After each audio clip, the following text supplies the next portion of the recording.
जय श्री राम साथियों, आज हम बात करने वाले हैं कर्म और सुख दुख। हाँ, तो हम आगे बढ़ते हैं। प्रत्येक मनुष्य अपने जीवन में सुख और दुख का सामना करना ही पड़ता है। जहाँ दुख होता है वहाँ एक दिन सुख की भी सुबह जरूर होती है, और जहाँ सुख होता है वहाँ कभी न कभी दुख रूपी अंधेरे को से सामना अवश्य होता है।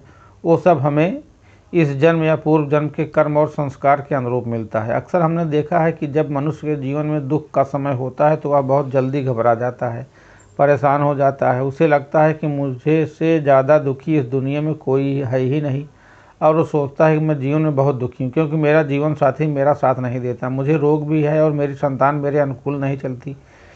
मेरे पास सुख के साधन कम है, पैसा भी कम है, रोजगार भी कम है, समाज में नाम भी कम है, मुझे प्यार भी कम मिलता है। सारा दिन डरता रहता हूँ, किसी भी भोग में आनंद नहीं आता, रात को ठीक से नींद नहीं आती, हर तरह से दुखी रहता हूँ।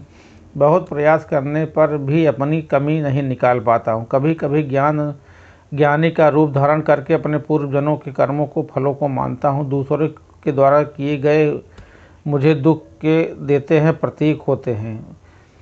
कभी मुझे दूसरों का सुख और सफलता दुख देती है प्रतीत होती है।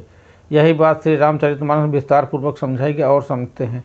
वनगमन होने के बाद वन में प्रभु श्री राम और राम माँ जानकी जमीन पर आनंद से लेट गए और सोने लगे। प्रभु को जमीन पर सोते देख प्रेमवश निषादराज के हृदय में विषाद आया।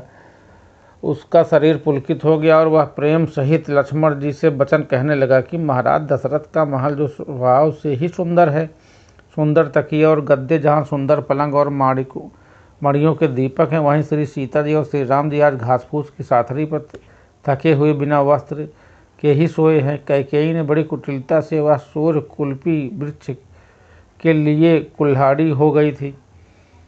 उस कुबुद्धि ने सारे विश्व को दुखी कर दिया। श्री राम सीता को जमीन पर सोते हुए देख निषाद को बड़ा दुख हुआ। वह तब लक्ष्मण जी वैराग्य और ज्ञान की भक्ति की रस में सनी हुई मीठी और कोमल वाणी बोले, काऊ न कोऊ सुख दुख कर दाता, निज कृत कर्म भोग फल भ्राता।